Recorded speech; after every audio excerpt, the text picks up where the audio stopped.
My name is Steven Nagels, and I want to make Baymax become a reality. Baymax is a soft robot.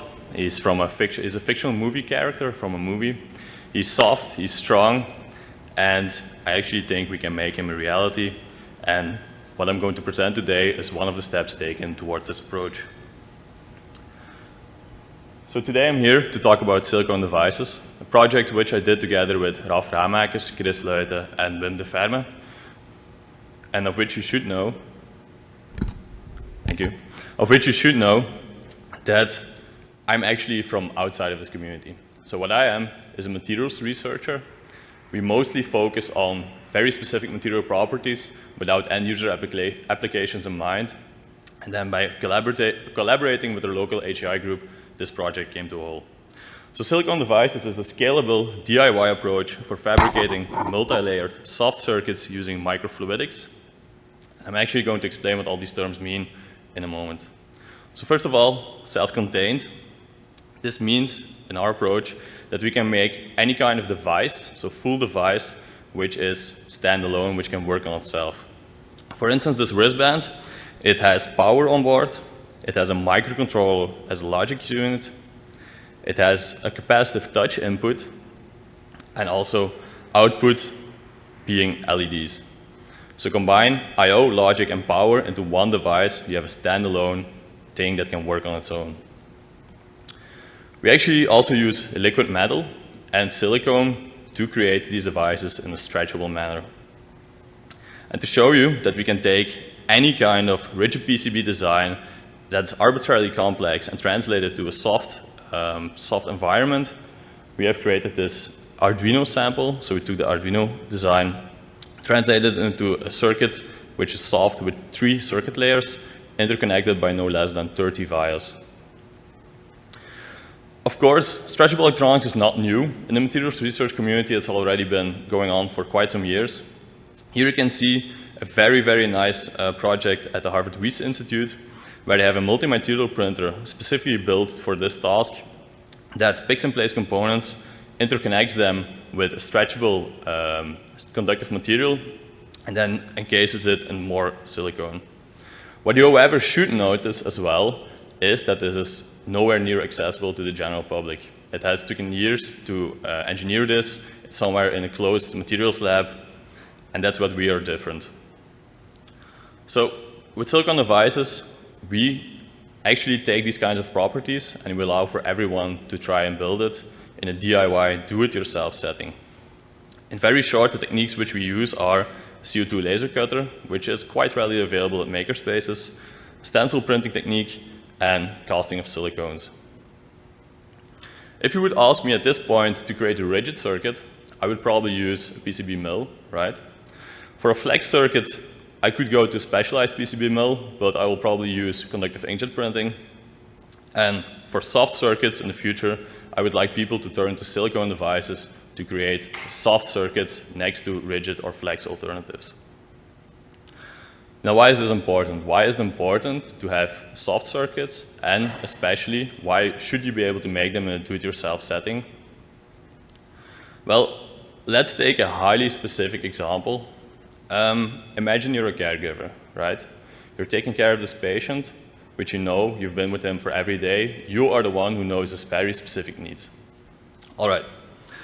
So in comes this biomonitoring patch. It measures vital signals. It's great at what it does. However, it feels a bit funny, it's uncomfortable, your patient does not like it. What we envision you to do then is to start Googling. You take the Silicone Devices tutorial, you find the reference design of this patch, and you just adapt it to the shape, you maybe change some electrode placement, and you make it into, before you know it, you have a new device which is tailored to your patient's specific need. So reason number 1 for DIY soft circuits is the fact that you can do mass personalization. Furthermore, we could also use DIY for prototyping, right? When you're prototyping, you usually use the most accessible techniques you have to first try out something. What you can see here is work which I actually quite recently picked up on from Mr. Lopez, proprioceptive interaction, and Mr. Horowitz from Dorm.io. So interaction designers would be, or are already, prototyping interaction on skin in a soft context. However, they are still relying on rigid circuit boards. With the Silicone Devices approach, you can actually create more high-fidelity prototypes which more closely resemble the end result of the product which you have in mind, right? And that's what we can do. So reason number 2, for DIY soft circuits, you want to explore new soft devices and interfaces with high-fidelity prototyping. In the HCI community, stretchable electronics has already been introduced by iSkin. What they were doing was creating interfaces on the skin by using carbon PDMS. Carbon PDMS, however, is quite high resistance and it deteriorates on stretching. Furthermore, these interfaces were input only. So you would actually need a separate circuit board, which you can see the connections of here, a rigid circuit board for readout and to apply power. So it's not self-contained. Then adding on to this feature set, 1 year later, stretches came about and they added stretchable display elements. So now if you have interfaces which can both allow for input, the same way that iSkin did, and for output by creating stretchable displays. However, and they were using printed PDOT, sorry, which has a more moderate resistance but still deteriorates on stretching. And it's not self-contained. You need to apply a separate rigid circuit board to apply a driving power for your display elements and to do sensing on your input and probably apply power as well. Our core contribution then is that we can create fully self-contained devices. You have the I/O, the power, and the logic. You can do this in an arbitrarily complex manner. You take a rigid circuit board design, you translate it, and with our technique, you can make this in a soft manner. We are stretchable in a way that we are almost completely reversible. Actually, on a micro scale, we are completely reversible. That's my material side talking. And we can allow for this in a do-it-yourself context. So you can really take this and start working with it, building with it. You don't need a special research lab. You just start building. Now, how do we do this in Hasselt? Well, let me first go through our basic principles for you, and then take an example design and cycle you through, walk you through the fabrication approach. The basic principle here is that we take a stretchable base material, a soft conductor, and rigid SMD components, and combine them into, on a micro scale, a soft device. So stretchable base material is calcing silicone, which we blade coat to create sheets of uniform thickness. The soft conductive material then is gallium indium tin, or gallium tin for short, which is liquid at room temperature. And being a liquid, if you encase it into a stretchable compartment, it will take the shape of its compartment. So it will just flow along with the stretching action, and there's actually no grain boundary to break, right? It's a liquid, so it stays in contact and it's conductive, which you can see here. Then, we also incorporate rigid SMD components. This is actually a big problem which we needed to tackle. Why? Because if you take a rigid object and you put it into an elastic container, right? If you stretch this container, the void where it is residing will increase. And if you then have a liquid metal, it will flow inside and it will create a short circuit. To tackle this, we use a special primer which allows for adhesion of the components to the silicone, so there's no way for the liquid metal to flow around it. And this is actually the point where I can go through the fabrication process with you. So this is our reference design. It's just to show you that we can have rigid components, that we can have multiple circuit layers, and that we can have vias interconnecting these circuit layers. This is the key part which allows for arbitrarily complex circuits to be translated to a soft environment. So the buildup of the sample is actually that we have a component layer with SMD components and connector pads. We have a circuit layer with the first conductive traces, and a second circuit layer with more conductive traces, and also the vias which connect both circuit layers. Let's first start with the component layer. So how do you build this? It's quite crafty. So you take a plexiglass sheet build plate, you attach a sticker sticky side up, and you then use a laser cutter to engrave the positions of your components. Then you place your components by hand, and you use the primer to make them ready for adhesion to the silicone. We then use a blade coater to create a sheet of silicone with the components inside of uniform thickness. And what you can see on the outside is actually to use a more viscous silicone to keep the stretchable soft silicone on the inside from running out, right? Then on circuit layer 1, we actually want to flip the stack that we made because the components were lying bottom side down, and we want to have them bottom side up to expose the contact pads. So here we're attaching a second build plate. We let it dry, flip the stack, remove the first build plate to expose those bottom contact pads. We then laser cut, not engrave, we cut this time, a stencil, a circuit stencil out of our sticker, and we then apply the liquid metal with a pencil brush and then use a roller to create an even coating. You remove the stencil, and then you can have a nicely patterned liquid metal layer.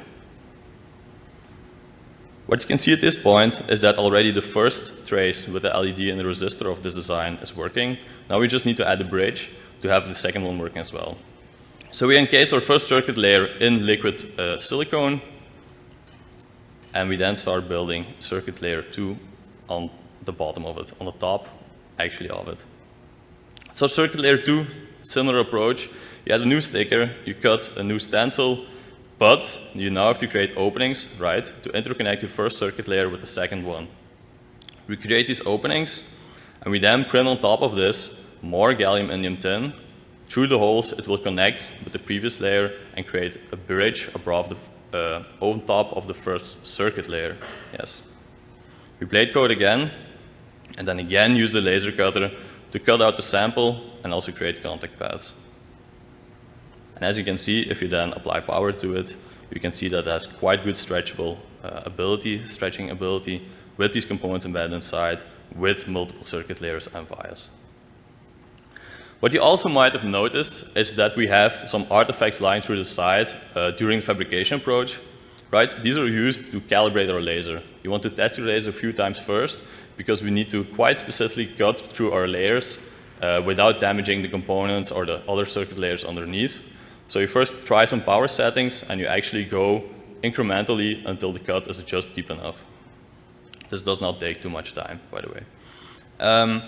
Then also, special about our vias is not only the fact that we create vias, but we create them on a layer-by-layer basis. So the vias that we make in industry are known as buried vias, which means that if you have a circuit layer 1, circuit layer 2 connected by one via, you can actually have, on top of this in circuit layer 3, a trace crossing this via, which is definitely not traditional or standard even in current PCB processing technology.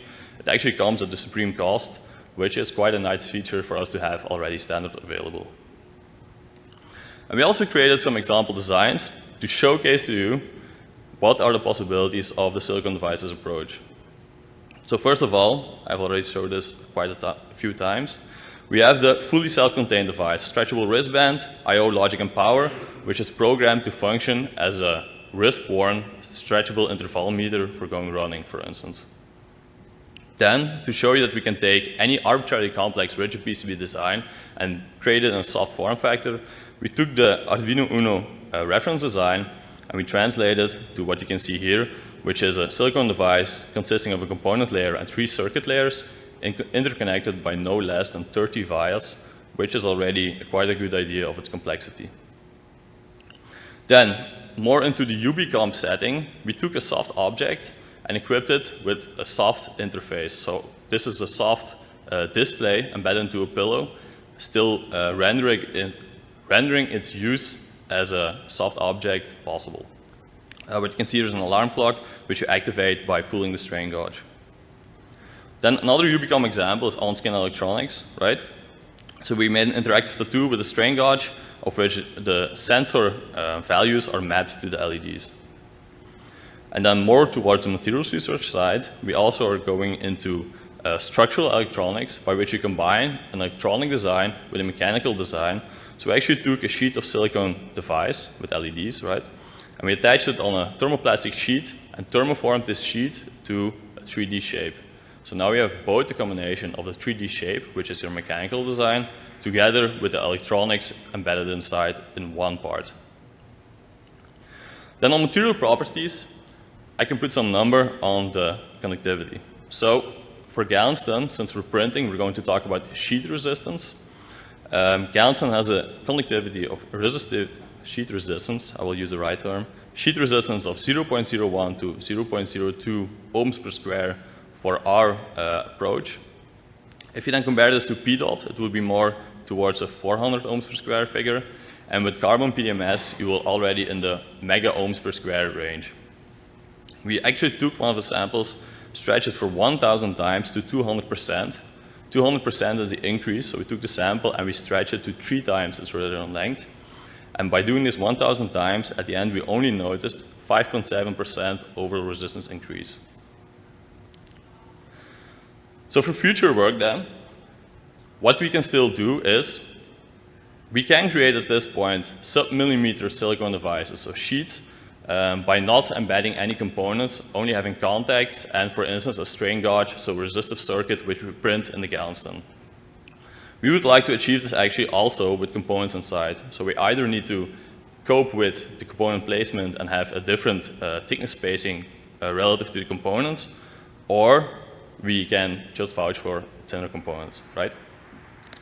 Then for the smallest feature size, we now support components, ICs, with a pin spacing of 0.8 millimeters, which is quite good. There are lots of components, lots of possibilities there. And this is due to the fact that our liquid traces, which we create in the stencil printing way, cannot be below 0.5 millimeters in a makerspace setting. Why? There's always dust and debris inside, and since you have a liquid metal, you need it to flow. So if you have contaminations, the thinner your channel becomes, the less prone it is to flow, and it might fail. On a transparency basis, if you compare to SIGCHI has display elements. Display elements require you to have a conductive, transparent surface. You saw the gallium indium tin, it's not transparent. So you could say that we're not able, or with silicone device at this point, we're not able to create display elements. However, in materials research, there already has been some work published on creating, still with liquid metal, transparent conductive surfaces. This just needs to be translated to a DIY setting, which might be future work. So in conclusion, what should you know about our silicone devices? They are self-contained, fully containing power I/O processing to function as a standalone device. They can be arbitrarily complex. You can take a rigid PCB design and just translate it to a soft environment by using the multi-layer approach and buried vias. They are stretchable in a way that we have no significant deterioration when we're stretching our samples to a few 100%. And we allow for this in a DIY setting. We even made an instructable because we really want to put it out there and have people working with this approach. So the QR code is on there, you can scan it, it should link to the instructable. Let me know if it's otherwise, and I'll give you the link. As a small epilogue, what's the message? What's this talk about? Why do we want to create this in a DIY fashion? Well, I think there's a definite need to incorporate these soft electronics in the day-to-day life because they can be very convenient. So do we need more materials researchers working on the stretchable electronics side and working in the lab looking through microscopes? I think not really. We're quite getting there. It works. There's a lot of materials research being done. The involvements are actually going quite fast. But what we do need is designers, makers, to collaborate with us or materials researchers and to just take this soft electronics, the DIY approach, and tackle real-life problems with it. Then the best thing would be to get some feedback, right? To show us which challenges that we missed so we can tackle them together. And hereby, I would like to end my talk. I'm open for questions. We actually brought some demonstrators, which you can see at the end of the session. And thank you for your attention.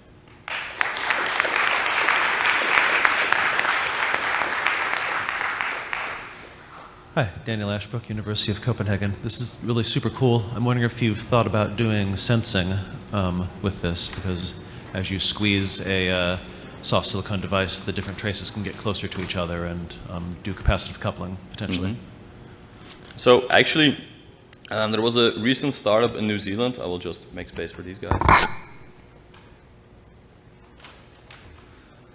I can give you the exact name afterwards, I don't know it by heart, but they use capacitive sensing as a very, very reliable way of measuring stretch. What you would have with the resistive sensing is this possible deterioration, right, which limits the way that your samples are repetitive. So the capacitive approach, which you actually suggest, is a very good way to have the stretch sensing. We already did it in a way that we have in the paper some sensing widgets, which you can look at.